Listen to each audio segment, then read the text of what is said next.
Fatos e versões. O que vai impactar a sua vida agora no Café com Política. No Café com Política de hoje, a gente recebe aqui nos estúdios o presidente da AMMP, que é a Associação Mineira do Ministério Público, Enéas Xavier Gomes. Bom dia, presidente. Bem-vindo aqui à Rádio Super. É um prazer recebê-lo. Bom dia, Rodrigo. Bom dia, Thalita. Bom dia. Agradeço ao Jornal Tempo pela oportunidade, ao Super pelo convite e me coloco à disposição. Acho que é um momento oportuno, uma oportunidade para que nós, servidores públicos, possamos, de certa forma, apontar alguns equívocos, algumas, eu diria até de forma mais incisiva, algumas mentiras que estão sendo propaladas no que toca à questão da reforma da Previdência. Obrigado. Pois é, esse é o tema principal que a gente quer conversar aqui com o Dr. Enéas Xavier Gomes, como eu disse, presidente da AMMP, que é a Associação Mineira do Ministério Público. Presidente, para a gente começar, muita gente, em relação à reforma da Previdência, aponta a necessidade do fim de privilégios, que são colocados em algumas situações como privilégios de servidores públicos. Eu pergunto para o senhor, primeiro, hoje, como é que funciona a aposentadoria dos integrantes do Ministério Público no formato atual? Na verdade, isso tem sido dito corriqueiramente, sobretudo por alguns setores do governo, sobretudo daqueles que apresentaram a proposta, dizendo que nós, servidores públicos, teríamos privilégios no que toca ao sistema previdenciário brasileiro. Explico. Na verdade, nós temos 3 sistemas dentro da Previdência dos servidores públicos. Primeiro, os servidores públicos que ingressaram no regime até 2004, os que são anteriores a 2004. Esses servidores possuem, ao final, quando da aposentação, eles possuirão, então, um regime de integralidade e paridade, ou seja, ele aposentará conforme o valor de quem está na ativa recebe, o valor idêntico. Esses servidores, eles contribuem integralmente, tá? Além de outros requisitos, como, por exemplo, no caso dos homens, 60 anos de idade, no caso das mulheres, 55 anos de idade, no caso dos homens, 35 anos de contribuição, para as mulheres, 30 anos de contribuição, 20 anos de serviço público, etc. Então, esses aposentarão dessa forma. Aqueles que ingressaram a partir de 2004 até até a criação do fundo de uma previdência complementar, que no âmbito da União ocorreu em 2013, no âmbito de Minas Gerais em 2014, portanto, em Minas Gerais, aqueles que ingressaram entre 2004 e início de 2014, esses aposentaram pela média das 80 maiores contribuições. É um regime de média, portanto. Exemplificando, um servidor público nessa situação que ingressa em 2004 e receba, por exemplo, R$15.000, esse servidor público aposentará com o regime da média das 80% das maiores contribuições, mas ele contribui mensalmente com R$1.650. Então, o servidor público que recebe R$15.000 contribui hoje com R$1.650. A terceira situação, aqueles que ingressaram após 2014, esses já estão no regime geral da Previdência Social.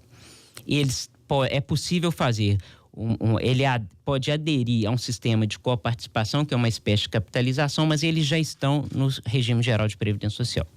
Portanto, nós temos esses três sistemas. Então, daí a sua pergunta é muito pertinente, porque o governo, quando diz, não, é preciso fazer uma reforma para que os servidores públicos passem para o regime geral, isso é uma inverdade, porque os servidores públicos que ingressaram mais recente já estão no regime geral. E aí, por que é dito que às vezes há um privilégio? Porque as pessoas dizem, mas não é legítimo que alguém se aposente ganhando um valor, às vezes, 3 vezes maior do que o teto do regime geral do INSS. Mas por que isso ocorre? Porque qual que é o teto do serviço público hoje? R$39.239. Pouquíssimos atingem esse teto, mas isso é o teto. Esse valor é 6,72 vezes maior do que o regime do INSS, cujo teto é R$5.832. Mas a contribuição também, Rodrigo, e aqui que é a questão, a contribuição também é 6,72 vezes maior. Então, para que os ouvintes possam compreender melhor. Um servidor público que recebe pelo teto, que eu disse que é uma raridade, são poucos, ele contribui mensalmente para os cofres públicos com R$4.316. Então, todo mês ele paga, a título de previdência, R$4.316. Ao passo que o servidor da iniciativa privada contribui no máximo com R$642. Portanto, a diferença ela é proporcionalmente exatamente a mesma. E para que os ouvintes possam compreender, é como se você fizesse fizesse um consórcio. O sujeito paga mensalmente para adquirir um carro, ao final do consórcio, R$100. O outro paga mensalmente para adquirir um carro, R$500.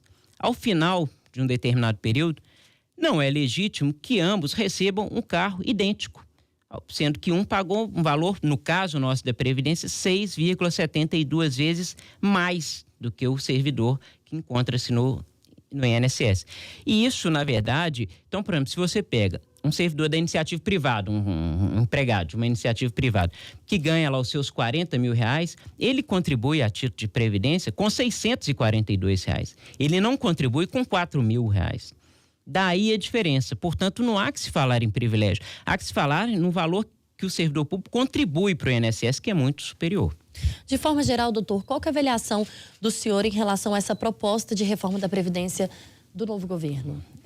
Bom, quando a gente fala da proposta do novo governo, eu acho que a gente tem que falar um pouco sobre a questão do déficit previdenciário, né, que é algo real. Realmente existe um déficit da Previdência, né? Então, se a gente pega os dados do próprio governo, a gente vai ver que, por exemplo, em 2016, nós tivemos um déficit da ordem de 235 bilhões. E falando da Seguridade como um todo, 242 bilhões. A questão é qual é a causa desse déficit? E a gente começa analisando os dados do próprio governo e a gente se depara com a seguinte situação. Apenas a título da chamada DRU, que é Desvinculação de Receitas da União, o governo deixou de arrecadar em 2016 92 bilhões de reais. Se nós analisarmos a questão das renúncias fiscais, nós vamos nos deparar com a seguinte situação. O governo só em eu estou pegando dados de 2016, a título exemplificativo, o governo deixou de arrecadar 144 bilhões de reais. Então, se nós somarmos o valor da DRU mais esse valor que a gente chama de déficit legislativo, que são as isenções bilionárias, nós vamos chegar num certo equilíbrio na questão orçamentária. Isso sem falar na questão dos militares da União, que pertencem a um regime que a gente chama de regime administrativo, uma vez que eles não contribuem para a Previdência, eles pagam apenas a título de pensão. Então, nós teríamos, se nós fizermos esse equacionamento, um certo equilíbrio na questão previdenciária. E com uma outra questão, esses dados que eu apresentei, eu estou desconsiderando aqui as questões de fraude, de sonegação, que nós temos uma estimativa em 2016 de 192 bilhões. Então, quando a gente fala em déficit, ele é uma realidade, mas a gente tem que analisar as razões desse déficit. E aí, respondendo a sua pergunta, qual a avaliação que eu faço? A avaliação que eu faço é que o governo apresenta uma proposta em que ele quer criminalizar determinados setores, que são os servidores públicos. Não foi feita uma proposta de reforma da Previdência que analise de forma completa todos os problemas que decorreram e que geraram esse déficit previdenciário. Na verdade, é como se fosse um nós contra eles. Então, os servidores públicos, e eu tenho ouvido muitas pessoas dizendo, olha, os servidores públicos têm que dar a sua parcela de contribuição. É verdade. Mas todos temos que dar a parcela nossa de contribuição. De forma que, para a gente falar em reforma, o primeiro passo seria, primeiro, sanar esse chamado déficit legislativo, né, que, veja, senhor, só em 2016, 144 bilhões. Sanar o déficit, criar mecanismos instrumentais mais eficazes para que nós possamos diminuir as fraudes no INSS e depois, sim, realmente mexer na previdência dos servidores públicos, mas de uma forma razoável e igualitária. Vocês planejam, na Associação Mineira do Ministério Público, alguma ação, alguma atividade efetivamente contra a reforma diante desses dados que o senhor está passando e da contrariedade que a reforma nesses moldes está causando? Na verdade, eu tenho procurado sempre prestar o máximo de informações, eu acho que é um caminho. Acho que nós vamos fazer alguns seminários, algumas discussões que eu acho que é importante a gente trazer a sociedade civil para fazer essas discussões. Inclusive para apontar aqueles equívocos que parte da sociedade percebe na questão da previdência dos servidores públicos, para que a gente faça um debate plural. Mas a crítica que eu faço é que até o momento nós não tivemos oportunidade de levar os nossos dados, de trazer à exposição como vocês estão me oportunizando aqui hoje.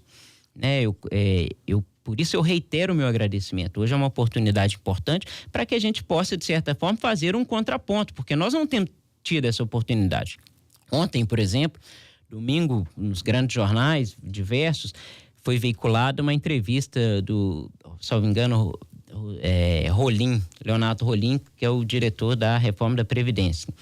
E ele dizendo que a Previdência era importante, mas que nós teríamos que cortar nos servidores públicos, dizendo que os servidores públicos seriam os vilões da Previdência. Ele disse isso textualmente em diversos momentos da Previdência, inclusive de forma muito ofensiva. Nós não temos tido tão bem assim essa oportunidade de fazer esse contraponto. Quando o senhor reclama de falta de diálogo, o senhor está se referindo a esse novo governo de Minas que acabou de chegar? Porque, até para o nosso ouvinte entender, a previdência dos servidores estaduais, é o caso de quem trabalha no Ministério Público, ela não é a mesma previdência do servidor da iniciativa privada, né? Que é aquele servidor lá que contribui para o INSS. É um caixa diferente, é uma previdência, digamos, em separado, essa previdência do servidor público. O governo que acabou de assumir, do governador Romeu Zema, como é que tem sido o diálogo nesse sentido, já que a reforma da Previdência que foi feita lá no plano nacional, fatalmente ela vem trazendo uma série de alterações no plano estadual também? Sim.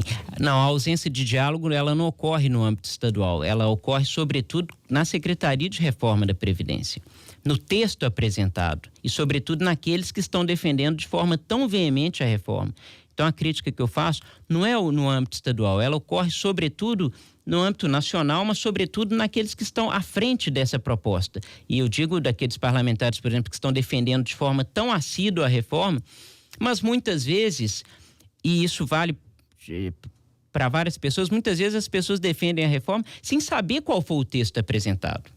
Então, não há problema nenhum em ser favorável à reforma. Eu acho que isso é mais do que democrático. A única coisa que eu peço é que aqueles que são favoráveis à reforma, que tenham conhecimento do texto. Porque simplesmente dizer, olha, nós precisamos reformar a Previdência, eu sou favorável a que se faça a reforma. Eu também sou favorável, mas qual reforma? Esse é o business da questão. Qual reforma nós seremos favoráveis? Doutor, há a expectativa de que a Câmara dos Deputados instale, nessa próxima quarta-feira, a Comissão de Constituição e Justiça, a CCJ, que é a primeira etapa para a tramitação dessa reforma da Previdência. O senhor teme que ela seja aprovada da forma como ela foi apresentada?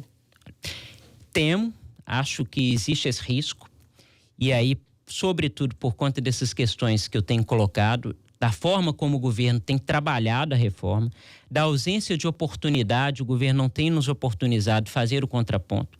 E a gente sabe que a força do governo ela é muito grande, inclusive através das propagandas governamentais, dinheiro público que o governo poderia eventualmente canalizar para a gente minorar o déficit da Previdência, ele usa uma parcela substancial para, de certa forma, defender a reforma atacando os servidores públicos. Então, nesse sentido, eu temo sim por uma reforma nos moldes apresentados pelo governo, que seria catastrófico. Eu nem diria que nós estamos diante de uma reforma da Previdência, nós estamos diante do fim, praticamente, da Previdência. Muito bem, a gente conversou hoje aqui no Café com Política com o presidente da AMMP, Associação Mineira do Ministério Público, Enéas Xavier Gomes, falando com a gente a respeito da reforma da Previdência. Gostaria de agradecer, foi um prazer recebê-lo. Tá. Eu que agradeço a oportunidade e me coloco sempre à disposição do jornal e dos ouvintes. Obrigado. Obrigado ao senhor mais uma vez.